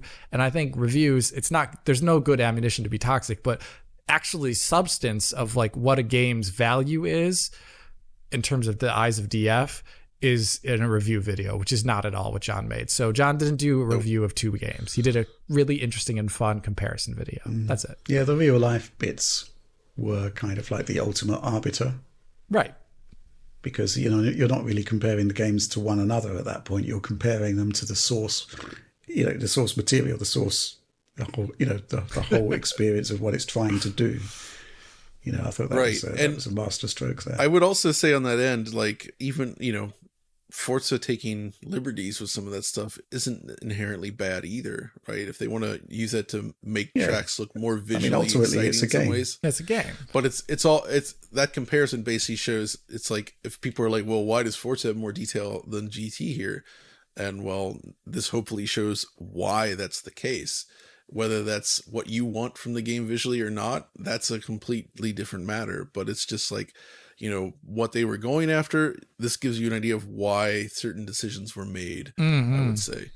Okay. And, you know, I think that also bears out with some of the other things about Forza. Like they really put a lot of effort into like everything being fully dynamic at any cost. So every single track has full day night cycle and the full cloud simulation and all that. So, and you know, the destruction is a little bit more over the top. Yeah. More things cars. like that. Like cars. More. Yeah. Wait, I don't know if there's more cars at this point. Oh, okay. I actually think there's fewer cars and fewer tracks. There's definitely fewer tracks in Forza. No, I meant on track at any given point. No. Forza has, how many AI opponents you can have. Right. Forza has more cars in the race at once. It's like 23 versus 20 at one time. So that's a difference. I was thinking in terms of just the numbers of them. Although maybe Forza does have more cars. I actually don't know the total amount.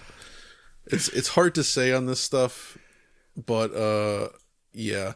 My final question, John, is how large is the project folder for this? I need to figure out what to do with it all. I actually want to put some stuff out for patrons, by the way, some of the more raw comparisons. But it took over 10 terabytes for this project. Awesome. That's how much data I captured. So I've got 3 external.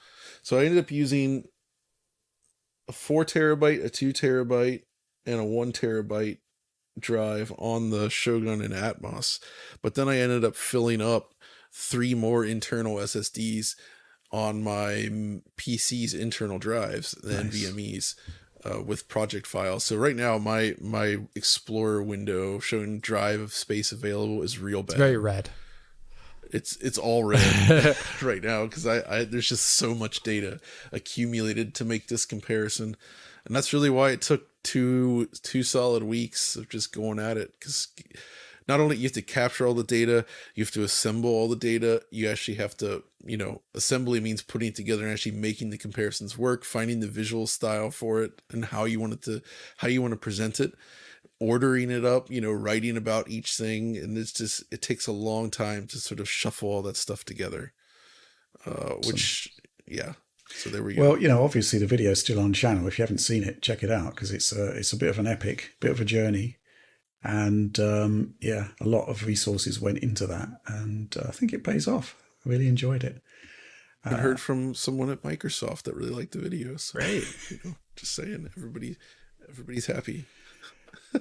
Okay. Okay, that's it. That's the end of our quote-unquote news session this week. And with that, let's move on to Supporter Q&A, which is the part of the show where every week on our Patreon, we ask our supporters to, just come up with a bunch of questions that I'd like us to answer. We get typically, I don't know, maybe 70 every week. We distill it down into ones that we think we can produce decent answers for. And so let's kick off. Right, first question here from Sergio Anez. In John's GT versus Forza video, he mentioned that Drive Club still has the best rain effects in any racing game, and I concur. I find the rain in a lot of racing games to be just about cropulent. Just Is there any older title with certain effects that still outshine most, if not all, modern games? Arkham Knight's water effects definitely come to mind. That's an interesting question, Alex. What do you reckon? Yeah, this happens a lot of the times because some titles have a very specific rendering goal for like one thing, and maybe they make it part of the core game loop even. So that's why, like, when you look at Red Faction Guerrilla, there's pretty much no one out there doing that at all. I think the particle effects in Drive Club are another probably key example of this. There's games that do, I think. A game that I would say is similar to Drive Club because it's actually using a similar system is actually if you look at the Division 1 and you look at the snow particles in that game, it's actually very similar, like GPU particles that are lit thing, and it looks very similar. It's just more like in the Drive Club, the reason why they also look so cool is because when the camera moves forward, like you can see the like line of them extending with like motion blur, and it looks so sick. I don't know. What are some other games where you say like, oh, this is still not done as well in a modern title, like John? It's a tricky one. Drive Club is one of the best examples, right? Yeah. To some degree, I still think the rain in Metal Gear Solid 2 looks better than rain in a lot of games today, even. And just the way they arted it and the way it moves and behaves. Mm-hmm. And it's like it blows in the wind, it changes, everything in that tanker when you're outside, like all the various like flags, lines, things throughout that environment, they shift as the wind shifts, and like the rain is part of that. And it just looks, the way it moves at 60 FPS is really, really remarkable, even now. Mm-hmm. I would say, because a lot of games still do that, like, oh, we're just going to use like white lines to represent rain, and it just looks bad. We're just going to put like a post-processing volume around the player's camera and, spam it with these white particle lines, and it doesn't look good. No. Yeah. Any specifics in like water or post-processing or? It's a tricky one because I actually think that just across the board, rendering has got astonishingly good over the last few generations. I know, it's gotten really good. Yeah. Yeah, I mean, there's some weird like one-off tricks that are done in games occasionally. Like I do think like the palm tree stuff from Crysis, it's not every asset in the game, but like you don't see a lot of arbitrary cut geometry in games that is physicalized. That's pretty rare. Also the shacks in Crysis, just the fact that they were all made up of destructible parts. Like the assets themselves didn't blow up or change, but it was like a Lego assembly, right? Being able to like jump onto a house and like punch down through the roof, and the whole roof caves in and all the objects go scattering everywhere. There's really nothing else like that, I would say. Yeah. That has that energy. Yeah, there's not a lot of that. Like where you just like the environment is like in the way of you getting to someplace. That energy's right. Nuts. That's freaking cool. Yeah, there's a cool thing in Crysis 2 that they did that I haven't seen in another game. And it's barely, they don't even broadcast it in Crysis 2. You can only find it occasionally. But they have like let's say like the side of a shipping container. Yeah. And you shoot it. And what they do is for the one frame where after it's shot, they turn it, all the vertices in it into their cloth sim. And then they freeze it the next frame. And so you actually get like dents on metal in Crysis 2. It's pretty rare to see. It's only on a couple assets, but I've never seen any other game do like metal denting in a good way. Point them out in the comments though, if you know any of these things. But there's probably a number of really other great examples that we're just not getting off the top of our head right now. Right, yeah. But then you see there are games that are just coming out now where there is such an increase, such a massive leap in fidelity. I think the two examples, which I guess is going to come up in your graphics of the year video, is like Alan Wake and Avatar. Right. Where we're seeing stuff that we just haven't seen in games before, which sets a new standard for the games to come, which I'm just kind of curious to see whether they're actually going to match up to those specific examples in the next year. Yeah, that's a good one. Yeah. I mean, those two games really are. I mean, I liken it kind of to 2007, where people really started to get to grips with Xbox 360, the third parties. You started to see stuff that you hadn't seen before. I'm really hoping that we see more of that moving into the next year. Oh, yeah, I hope so. But let's move on to the next question. This one from Leftist Hominid. This was brought up on IGN's NVC podcast briefly, but should bad performance be a consideration when awarding video games? For example, it was brought up by Rebecca Valentine in that podcast that Tears of the Kingdom runs basically flawlessly, but glitches and crashes in Baldur's Gate 3 forced her to replay hours of the game. So, Joel, I guess this question is like, should a game be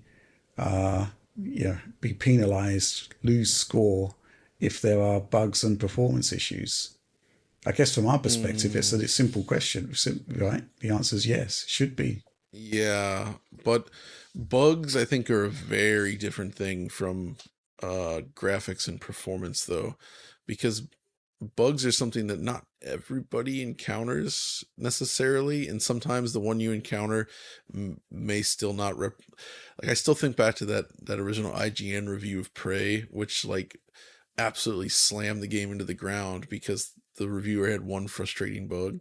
And not to take away from that issue, but I felt like the degree to which they emphasized that was a little bit too much for what that game is and everything else it does right. But man, it's tricky. Like with Cyberpunk 2077, my first run, like the bugs were an issue when it launched, for sure, no doubt.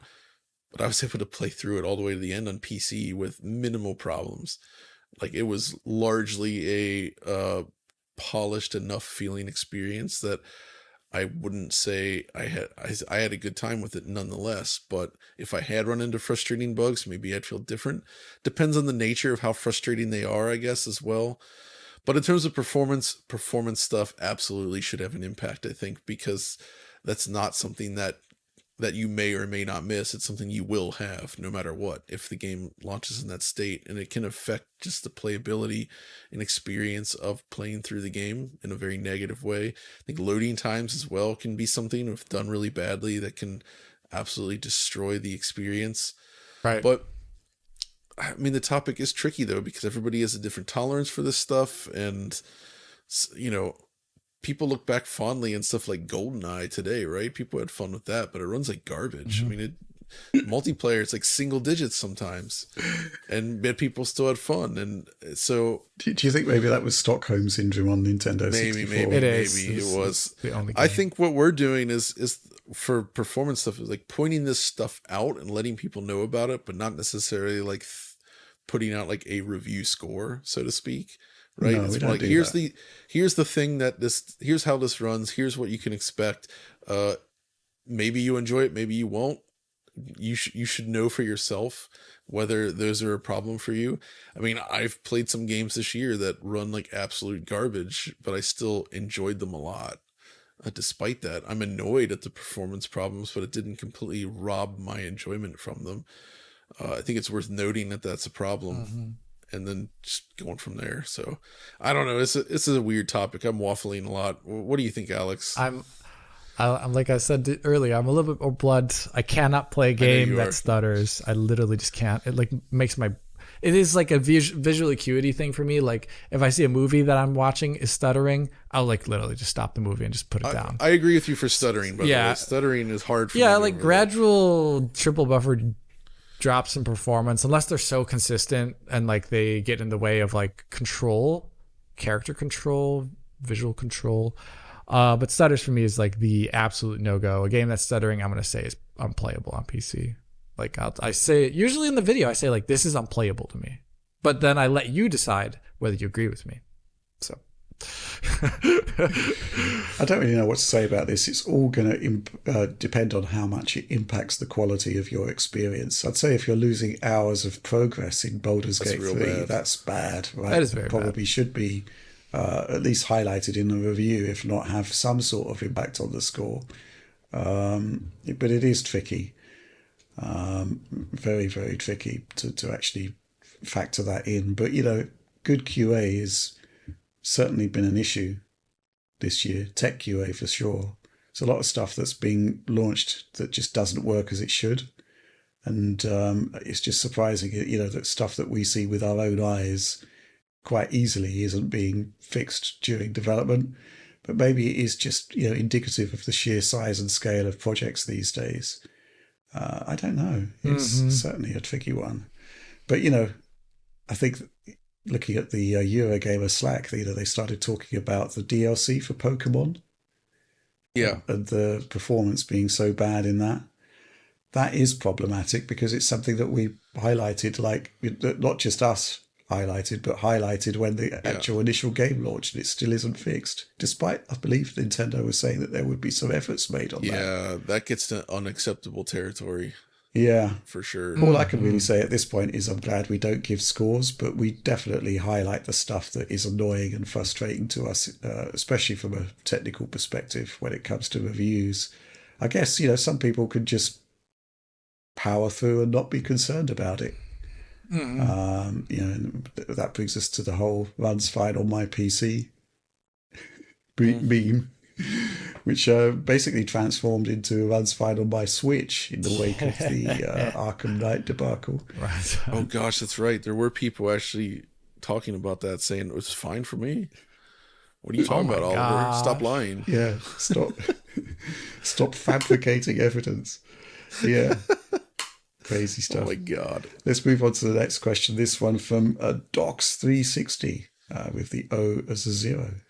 Just pointing that out. Hey DF team, this one is mostly for Alex. I just built an RTX 4090 based system with a 7950 X3D and ROG Crosshair X670E extreme motherboard and five M2 Samsung 990 Pros.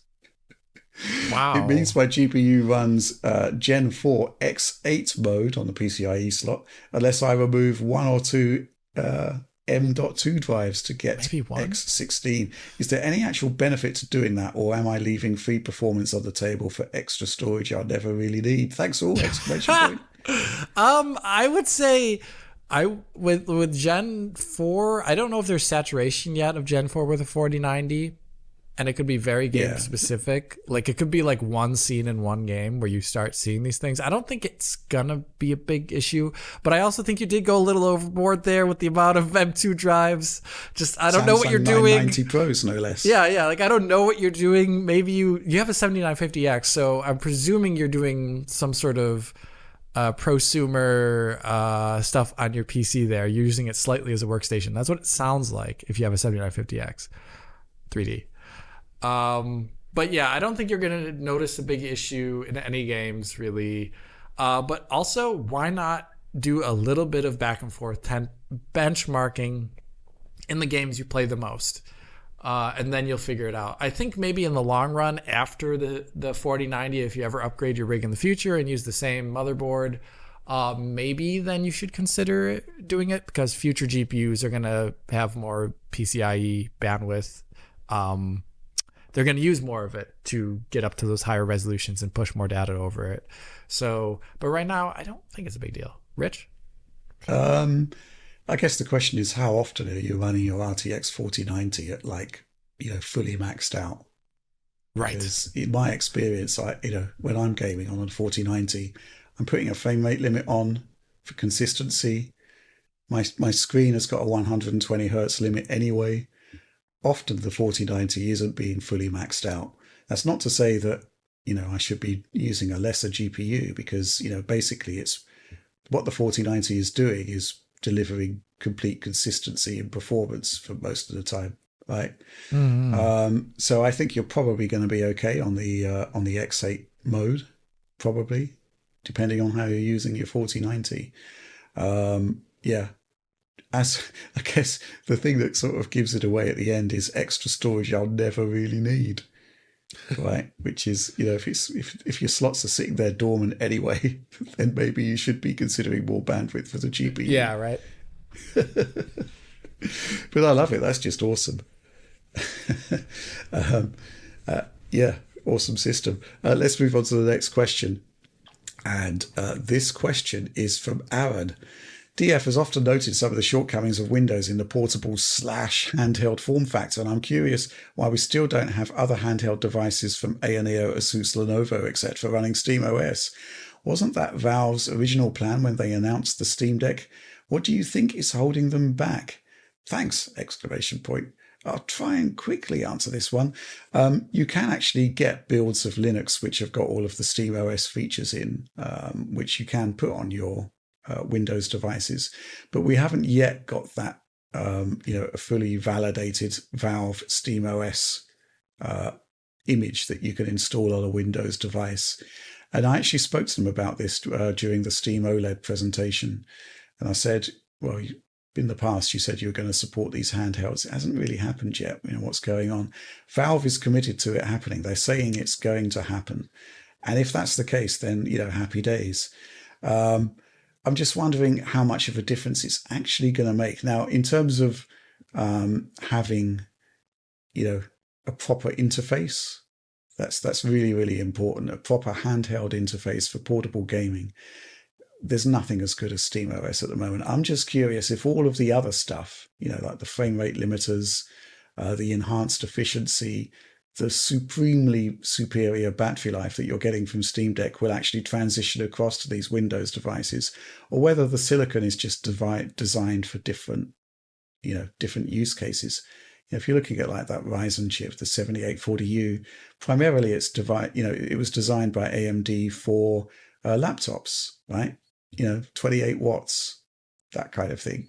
They weren't really designed for handhelds. That's why you had the sort of Z1 offshoot. Mm-hmm. So yeah, curious to see whether it's actually going to make that much of a difference, because I still think that, there's two things to the handhelds. It's first of all, the interface, which isn't great, but, Microsoft is looking to actually do something about that themselves. They realize that something needs to change there.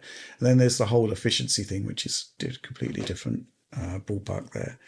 Any thoughts on this one, Alex? No, I think you hit every single aspect I would have said. Yeah, good. Fair enough. Mm-hmm. Let's crack on. Let's move on to the next question. This one from Dajar Co.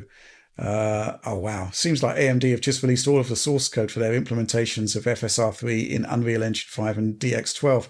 Is the former likely to accelerate the uptake of FSR3 on console, where its use is arguably more relevant than on PC? Otherwise, I'm going to have to wait until Mark Cerny is done brewing his secret quote-unquote pro source in the lab. P.S. If everyone is sad about E3, can I suggest JeffCon just hires a couple more Jeffs? Then we can rename it to G3. The Jeffs. That's only one step from G4, which... we don't want to go that route. Yeah. G3 already exists, by the way. It's a guitarist show. Just so everyone knows. Okay. There was a Power Mac G3 as well back in the day. Mm-hmm. True. Anyway, G3. Alex, well, this is a bit of a multi-tiered question, isn't it? Because FSR3 that did have its release on GPU opened this week, and obviously it's just made a debut in Avatar Frontiers of Pandora, where there have been changes since the initial quite promising but flawed implementation that we saw in Immortals of Avium and Sporfoken. But there's a lot to unpack in this question. Where do you want to take it? I guess the proliferation aspect of it. Yes, this will lead to a greater proliferation of it, because otherwise to get FSR3 in a game beforehand, you would have had to add direct collaboration with AMD. Now you can just do it and do whatever you want with it. So that's out of the question. That'll definitely make it fast. Not faster. It'll make it There'll be more implementations just naturally. Yeah, and especially with UE5, we've seen, at least with especially with XCSS and DLSS, that the plugins there have just allowed those to be added into games in a really easy way. You see it in just like random indie titles getting DLSS. That's not because they're integrating it; they're just double clicking a plugin. So that is all great stuff. Whether or not it is Can you read the aspect about it being more pertinent to consoles? Am I mistaken? What was the exact word? I think I'm kind of a bit puzzled about that as well. But basically, there's now open source code for FSR3, which basically makes it, it's easier for developers to integrate it because it's there, right? Okay. I think that's the bottom line. The question is, we've discussed this before. It's all about whether it's actually a good candidate for insertion into a console game because, right. Typically your game needs to run at 60 frames per second because that's what AMD says is the minimum for frame generation. And it's got to have overhead for the FSR3 processing. Right. So, yeah, I mean, I did some experiments with Immortals of Avium on a console spec system, and you could get from 40 to 60. 60 upwards was problematic for CPU reasons, and also, because the GPU has, it's inherently limited on a console. Mm-hmm. We were getting to like 90 to 100, I think. And then there's still the whole question of VRR with FSR3. Well, we've got one developer, the Immortals of Avium developer, Ascendant Studios, saying they're going to do it. I still think there's a lot of questions to answer before others do that. Personally. Yeah, I agree with that. It's like the use case, I do think it is more about PC. Although PC is targeting VRR usually for most users. And when we get to you'll watch the end of my Avatar video that I'm working on right now, and you'll see that the VRR situation for FSR3 is not like a clean cut just yet. It's not like perfect. So I don't know. I feel like I want to see the first implementation of it, and I'm not sure if it's gonna be on PS5 base. It may be a PS5 Pro game for the first time we see it. I'm almost feeling.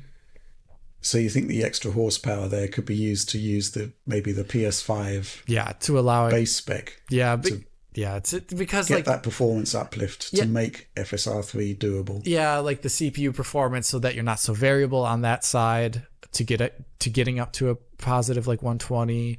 Also, the GPU performance will be more negligible by that point in time because FSR3 is expensive on a whatever class GPU the PS5 or Xbox Series X is. It has a cost when you're GPU limited, and console games tend to be very GPU limited because they're constantly using dynamic resolution to max out the GPU as much as possible, which is different than on PC because most games don't have dynamic res.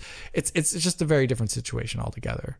So yeah, that'd be interesting. Yeah, I think I'm hoping that FSR3 will have the kind of DLL swap out situation that we have with DLSS for sure. I think there is a route forward for that, as opposed to baking it into the code, like current the reason FSR being, is, right? Yeah, the reason being that it's still early days for FSR3, and there are issues that need to be addressed. And the ability to swap the DLL on PC and basically get a better iteration of the technology it would be a major win. PlayStation Pro, PlayStation 5 Pro. I'll be interested to see what Mark Cerny is thinking about in terms of upscaling or frame generation solutions there. We saw this week Kepler_L2, who seems to know a lot about the APU in the 5 Pro, basically ruled out the NPU. He said there wasn't one in there. So if there is some sort of secret source, it would have to be a Sony bespoke design if it's not leveraging FSR. Anyway, that's that. Let's move on to the next question. This one from the amazing Samson Delgado. That's a name for the ages. Hey team, as someone who really dislikes Ubisoft games, I have to give props to the developers of Avatar, Frontiers of Pandora, and their secret quote-unquote Unobtanium settings. Do you guys think this should be a standard across all PC games, or at the very least the game will see much relevance in future benchmarks for years to come? Yeah, this was a bit of a welcome bonus, wasn't it, Alex? Yeah, it was. I think it's a welcome bonus. There's a lot of questions, or there's just some aspects of it. For example, like my preferred version of max settings isn't just max samples. It's actually like entirely new tiers of visual experience, which is requires this whole level of QA approaching it and design. And like, for example, like Crysis's very high settings. It wasn't just like extra samples. It was like you get entirely new effects that don't exist on the previous, high setting. Right. So that was always interesting, and that's why I always liked ray tracing. In Avatar's case, for the most part, you'll see it in my video, it's actually just like higher samples and higher res for things. Also highly appreciated. Whether or not it should be kept out of the menu, I actually talk about this in the video that I'm making right now, where I say, I'll just quote myself there. I say, like, on a philosophical level, I'm actually against it because I want everyone to have access to everything at the same time, and not, for example, like years later, you have to like go on to PC Gaming Wiki and figure that out. But at the same time, you see how unreasonable abuse, people are. So I think Massive have saved themselves headaches of people being really unreasonable and throwing settings up to a high level and then complaining on it, image, like messaging boards or whatever, or in game reviews. It's not even on Steam. But like, I think they saved themselves some headaches there. So I tend to agree with the idea that maybe this should be the route going forward, where power users can do it in a way. The way they did it here with the command line prompt is actually better than the INI example. I actually prefer it. So yeah, I think it's kind of cool in the end. I'm interested in your thoughts on that, John. Essentially, with Avatar, you've got ultra settings, which you can only access by adding a command line parameter. Do you think that's right, or do you think maybe there should be some sort of warning that crops up if you actually choose these settings? I kind of agree with Alex on this, that it's a shame you have to go through all that stuff, but with the way people are these days, I feel like this is them trying to limit damage and like dealing with people being very upset at them. And even if you put this stuff behind a warning, people are still going to click on it. The Right. people that actually, basically these settings are designed so that the people that actually understand what they're doing are going to be able to enable it easily. And those who don't will not. And Right. I think it's really that simple. It's basically gating it to prevent people from just setting this thing up to that level, and then suddenly their game runs bad, and then they get angry, try to return it, complain on social media. This is probably the best way that they could handle it at the moment. I would say the best thing would be, and who knows if it's even possible given how long it might be, is like sometime in the future, in a couple of years, they just like patch the game slightly to add this to the options menu. Right. And like, we've unlocked these settings now in the game menu. Go have fun. That would be cool. But for the time, in the here and now, this is probably the best way to handle this safely. I agree. Yeah, absolutely. Interesting stuff. Alex, just final question about this. If I was doing a GPU review with Avatar, just stick to Ultra? I think it's a more realistic use case scenario. The upgrades you're getting for things, I would say, other than shadows and maybe volumetric rendering, not so big in the average view. So I think it's fine to stick for Ultra for now, and then maybe in a few years you can drag out the Unobtanium. Okay, fair enough. Let's move on to the next question. This one from Dylan. Why do console games use temporal reconstruction to something less than 4K, then use basic scaling for the rest? Why not have it all done by the smarter algorithm? That's a really interesting question, and I've got a bit of a theory on this. Well, certainly from my personal experience testing on like portable handhelds, is that there's kind of like two types of artifacts to this, especially when you're dealing with something like FSR2, where basically it's a balance of FSR2 artifacts and just kind of like upscale blur.